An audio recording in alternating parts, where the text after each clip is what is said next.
Well, I'm back. Hi everyone, I'm alive. Well, I'll just start telling you what happened. I'm starting to shake as I even think about recording everything, but I have to finish this. After I posted my last update, it was go time. I've been preparing for this event for so long that it was hard to believe that I had just hit upload. I put my phone in my pocket and watched David from across the street. He was eating dinner just like I said in my post. His phone clearly went off because he perked up his head and grabbed his phone from the table. I'd seen his phone go off before whenever I posted, so I knew he had set an alert. I knew when he reached my favorite part because his gaze shot up and looked around the restaurant. He wrapped up his sandwich and quickly walked out, his eyes scanning the street while stealing glances at his phone to keep reading. It was a very satisfying scene. It makes me smile just thinking about it. I didn't follow him home. Instead, I waited for the inevitable email. Do you want to know why David was so scared of my information release? He was scared because the internet was his safe haven. He was powerful there. We had our dare conversation, and for so long after that, I was the computer illiterate one, and he ruled that domain. And now I had managed to track him in his safe place. Before, I had been weak and an easy target for his games. Now that I had seriously fought back and threatened him, he was worried. The email came while I could still see him walking away. "Hello, Xander. Bravo, but I'm not going to meet you in public," he wrote. To be honest, I posted Wells Park online because I figured he would want to change the location if it was a public place. And I didn't want to release the real address online. I didn't want anyone crashing the party and getting hurt. Sorry for lying. I'll be apologizing for lying a lot by the end of this video. I told him that I'd email him the new address, 15 minutes before it was time to meet. He didn't respond. I didn't want him to have the address too early and show up to set any traps. He really should have countered with a location of his own, but he didn't. I stood up. Time to go to the warehouse and wait. The location I had chosen used to be a warehouse of some kind. I didn't care what it had been used for, only that it was abandoned and unguarded. If David tried anything stupid, which I thought he was going to, I didn't want any more innocent bystanders in the way. I took an Uber to the suburban area a few blocks away. When the Uber left, I walked to the warehouse. When I arrived, it was already almost 9 p.m. Not completely dark yet, but getting there. I walked around the perimeter of the warehouse, looking for any sign that David had beaten me there. There wasn't any sign that I could see. I approached the side door and pulled the key out of my pocket. I unlocked the change from the door handle and stored them just inside the door as I entered. The soundscape changed from an ambient evening in the city to a tomb. The factory had a single floor that was one big open space. High above it, catwalks ran along the rafters, all leading from the warehouse manager's office, which was a metal cube suspended at one end of the warehouse. Shelf scaffolding that had been abandoned broke up the empty space. Crates and pallets were strewn around here and there, making hiding places. I had previously come and strategically arranged them in case it came down to a firefight. That's also when I had put chains on every door. There were 4 entrances into the warehouse, not including the windows near the ceiling. I had chained them all except the one I entered through. That was my funnel. If you've ever gone hunting for live game, you know what I'm talking about. There was nothing left to do but wait now. I sent him the address at 9:45. A rattling of the front door alerted me that he was there. He was half an hour late, which was an attempt to unnerve me. The door jolted repeatedly, but the chains held it shut. It was dark now. The only light streamed in the windows from industrial-style streetlights outside. "How am I supposed to meet you if you won't let me in?" David called from the outside. The hairs on the back of my neck rose, despite all my preparations. It was time. David tried all 3 doors. He skipped over the only one that was unlocked until he absolutely had to. He knew what a funnel was, but he had no choice. The windows were too high and would result in a very high fall once he got in. The side door silently opened and in walked David fucking King. I stayed where I was behind a wooden crate stacked with pallets. If he came in shooting, I didn't want to be an easy target. Slow clapping filled the echoing room. "Well done," David chanted. I peered through the pallets to see the door shut behind David. He was alone. "Where is she?" I said, just loud enough to be heard. "I'm so very impressed with you, Xander. Completely unexpected." He pulled his phone out of his pocket, lighting up the wall behind him. He began to read. "Fuck you, David. Hashtag fuck David King. Xander, you beautiful bastard. Go get your girl. We're coming for you, David. Thousands of these, almost all saying the same thing. How does it feel to have people rooting for you? Do you feel better equipped to fight me now?" "Where is she?" I enunciated. David knocked on the door behind him, and it opened. In shuffled Katie. Her face was red and shimmering with tears.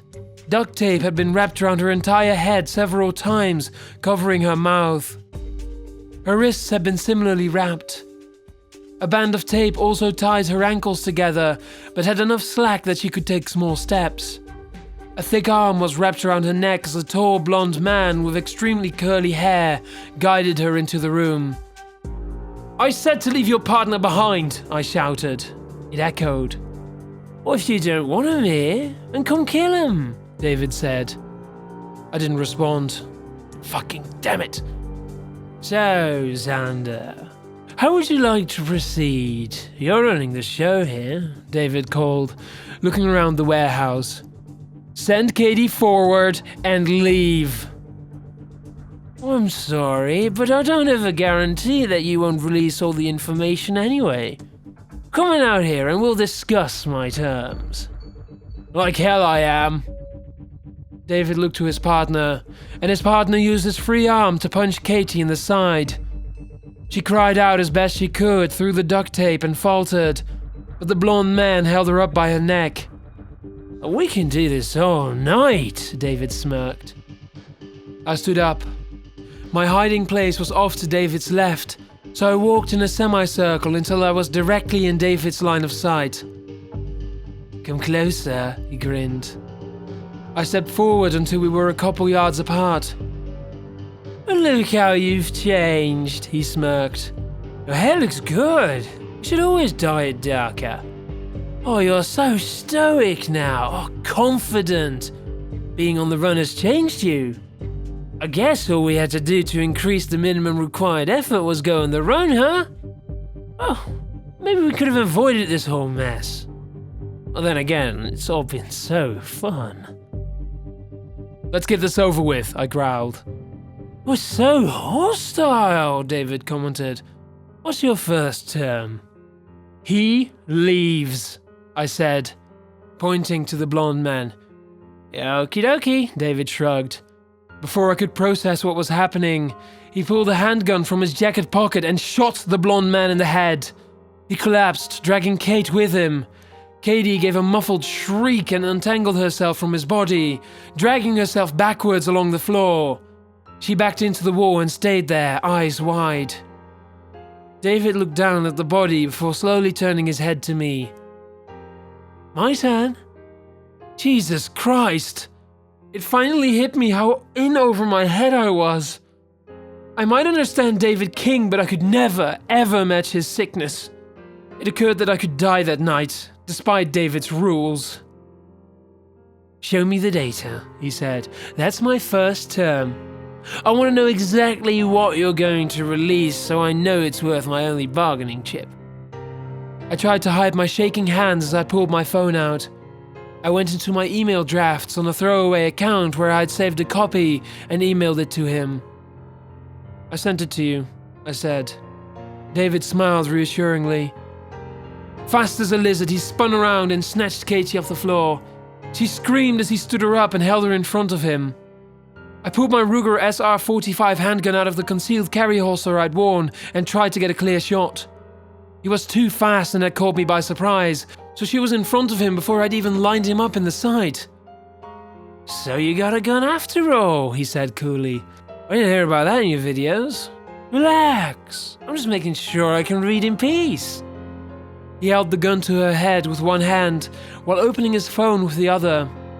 My mind raced, trying to figure out the next steps. David had waltzed into a hostage negotiation that I had arranged myself and took over. He took his time reading through the data dump. His expression changed between surprise and a smirk repeatedly. "Well now," he said, putting his phone away and slipping his now free arm around Katie's neck. "I had no idea I was so careless."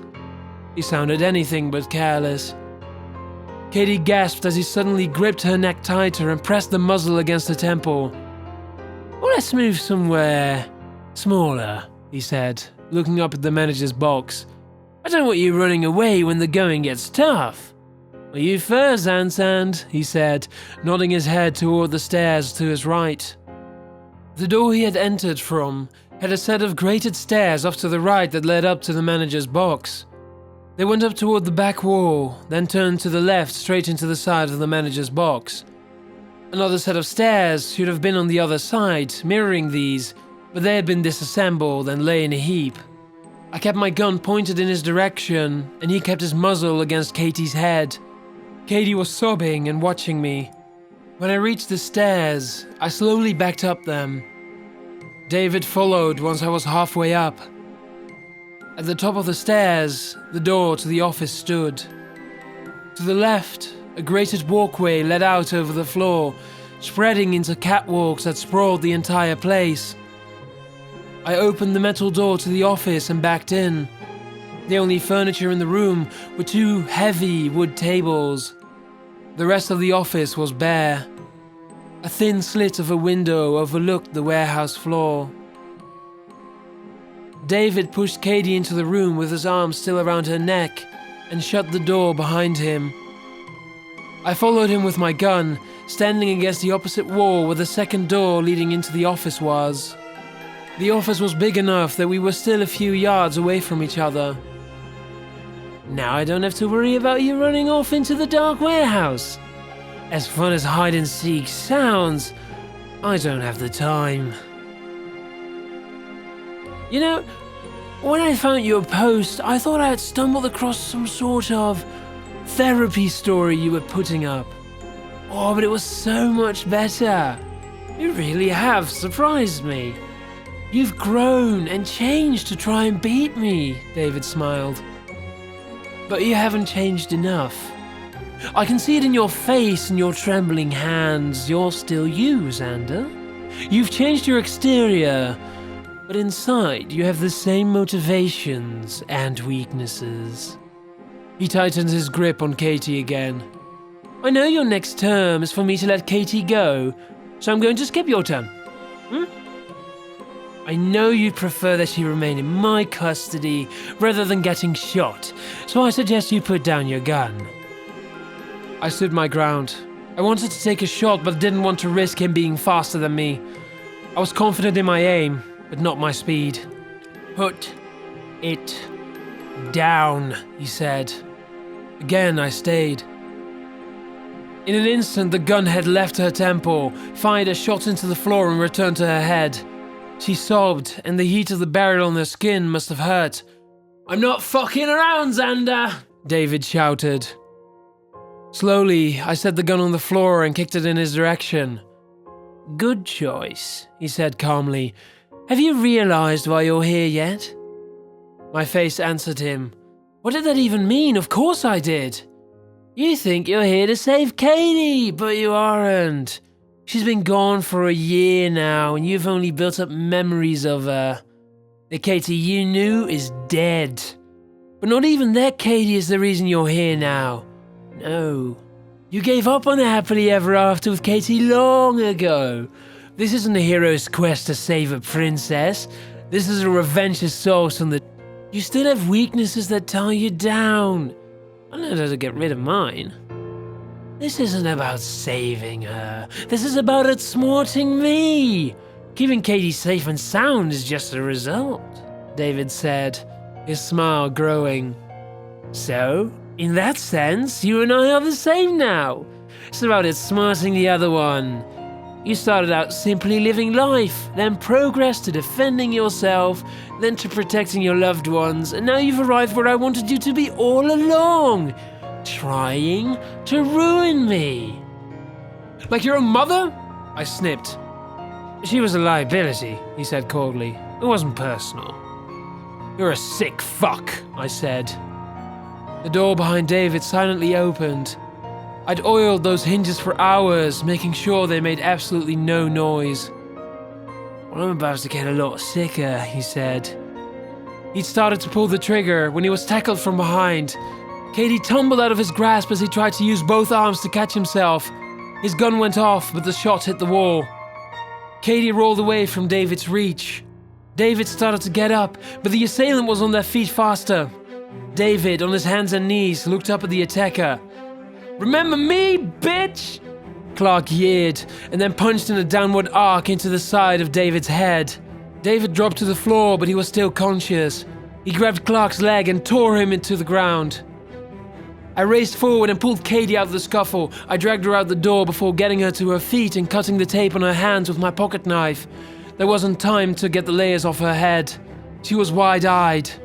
Run! I hissed. Go outside! The cops will be here soon! I turned back inside to go help Clark. Not a romantic reunion, I know, but there was still a psychopath in there. David and Clark were wrestling on the floor, throwing punches and grappling with one another. David was bigger and landed a few hard punches. I looked over my shoulder, making sure Katie was stumbling down the steps. I dove in, aiming for my gun that was just beside the scuffle. David saw me and kicked my legs like a tentacle out of the ocean. I tripped and knocked the gun into the corner when I fell. David suddenly shoved Clark off of him, practically tossing him onto one of the tables. I watched as David jumped up and made for his gun. I writhed on the ground and kicked. My toes barely caught the gun and sent it skittering across the room. There were 2 guns in the room, both on opposite sides. 2 of us and only 1 of him. Clark rolled off the desk and jumped into David as he ran for the gun. They both slammed into the wall. I crawled for my gun, which was just out of reach by a couple feet. There was another crash behind me. My fingers wrapped around the gun and I twisted around on the ground, aiming it in their direction. I turned just in time to see David fire his shots into Clark. There was no hesitation as I squeezed the trigger. It struck his shoulder. He whirled his face to me. I fired again, and again, and again, and again. Even after he'd stumbled back against the wall and slid down, I kept firing just to be sure. Just to make sure that the fucker would never get back up again.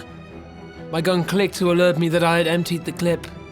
10 shots, and every single one had hit David fucking King. I exhaled and dropped the gun, letting my head fall back to the floor. My heart pounded, my whole body shook. But I couldn't rest yet. Shakily, I got to my feet and stumbled over to Clark. He was crumpled against the wall, clutching his left shoulder. Blood oozed through his fingers. Damn, he shot me, he said, clearly in shock. That's when the police sirens could be heard. Get out of here, he said to me. No, I'm be fine. Police will be here any second to help. Just get out. Get back on the run. I'll contact you when it's safe, Clark yelled. Go! I'm not letting you get arrested again until I get the facts straight. I rushed toward the door, stuffing the Ruger back in my pants as I moved. I paused at the door. Thank you, I said, looking at Clark. Go! He yelled again. I sprinted down the steps and ran to the door furthest in the back of the building. I unlocked the chains on the door and pulled it open, ducking into the night.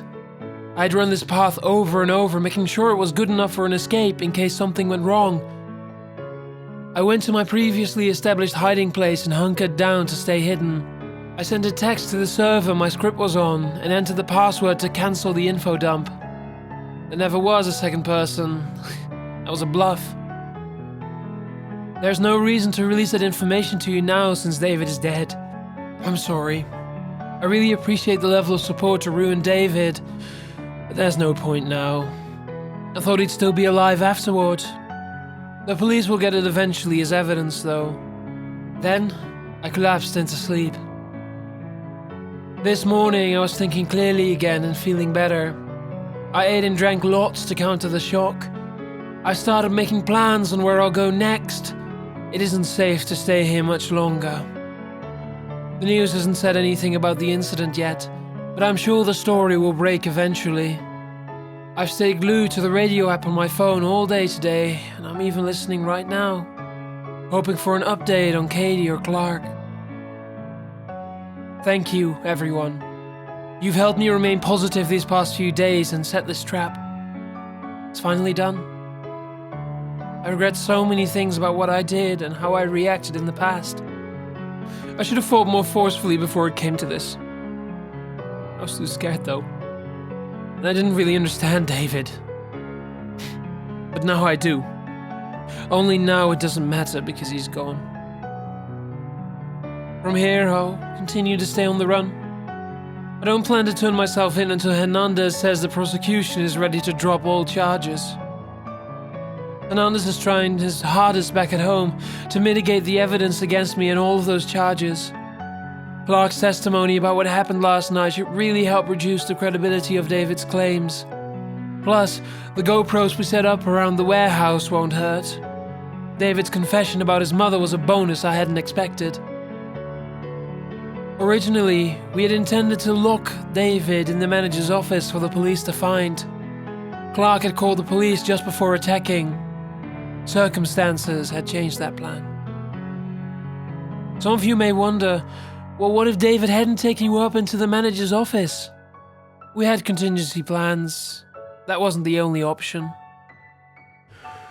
Regardless, all of our plans involved arresting David, not killing him. It was a last resort option that wasn't built into any plan. I didn't know I was prepared to kill until I had my gun aimed at him.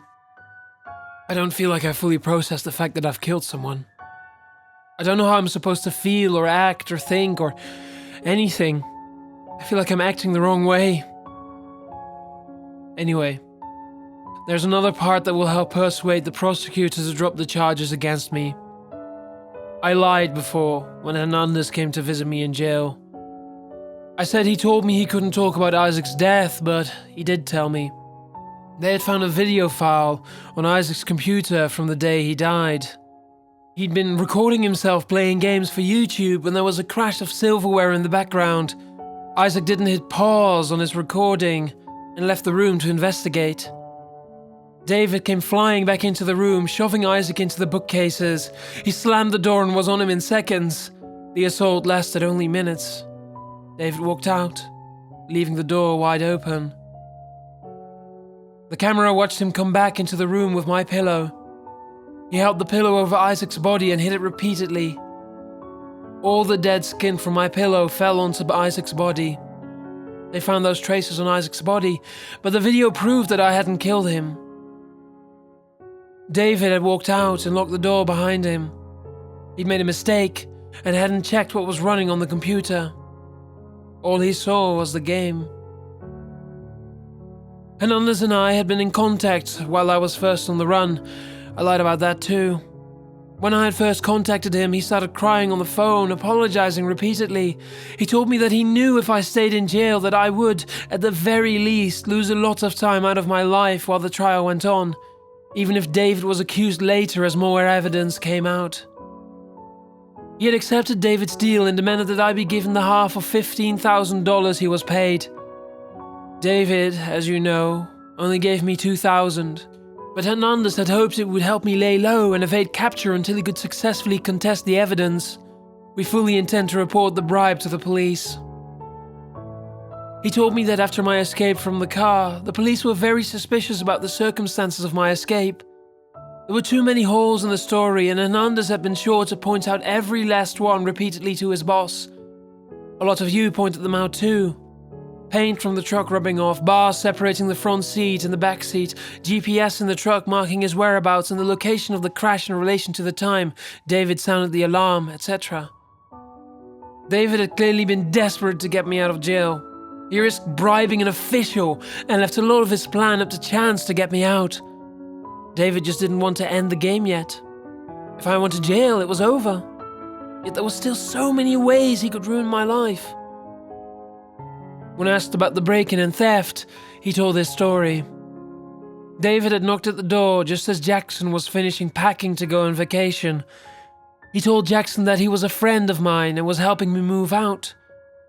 Jackson let him in and finished packing. He was just walking towards the door with his suitcase when David asked if he would be willing to help carry out the TV. Jackson agreed and carried it out with David. He then grabbed his suitcase and left, asking David to lock up when he was done.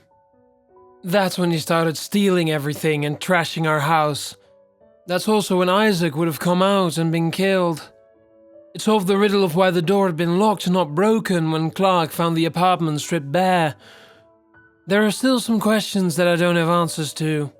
We haven't been able to figure out what he did with all the things he stole from us. We also don't know who his partner is. Hernandez should know that in a few days and let me know. I also don't know how the keylogger got on my computer, or when the tracking app was installed on my phone, or how David was able to provide my social security number, driver's license number, and all other accurate information to the credit card companies. The same goes for the fraud that was committed against my parents. I can't help but wonder if David has been in our house before the break-in and done all that. As for Clark, his disgraceful exit was a fabrication to throw David off. It was my idea to make him disappear from my life and take the target off of his back. It was both to protect him from David's rage and so that he could support me in the background. His mom did come and bail him out, but she was much kinder about the situation and worried like all mums do. When I messaged Clark to tell him my plan in uploading this series, he immediately jumped to help me, and without him I'd still be watching David and waiting for a good time to strike.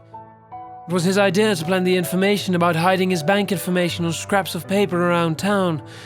It was placed as a joke and a way to tell if he was reading the series. We wanted to see if David would go hunting for them. He didn't, but that was probably because he was on the run still. Clark's arraignment didn't go so well. He's still being charged with a misdemeanor for graffitiing David's old house. An expert was called to analyze the photographs and identified them as authentic and undoctored. Either David has someone doing one hell of a Photoshop job, or he took pictures from angles that cut me out naturally. We're still trying to figure out how to resolve this problem. With Katie, I have yet to see her beyond those brief moments while confronting David. It's been only a few days for all of you throughout this series, but for all of us, she's been missing for a year. I have no idea what David or his partner might have done to her during all that time. I don't know when I'll ever be able to see her again since I'm still on the run until the charges are dropped. If the charges are dropped, that is. I'm scared to see her. I know David did it, but I feel responsible. I wonder if she blames me. I wonder if she hates me. Maybe one day I'll know. What David said had shaken me. I've spent a lot of time thinking about it today. He told me I was there for him and not for Katie. That I was after the dragon, not the princess. I've realized that he's right.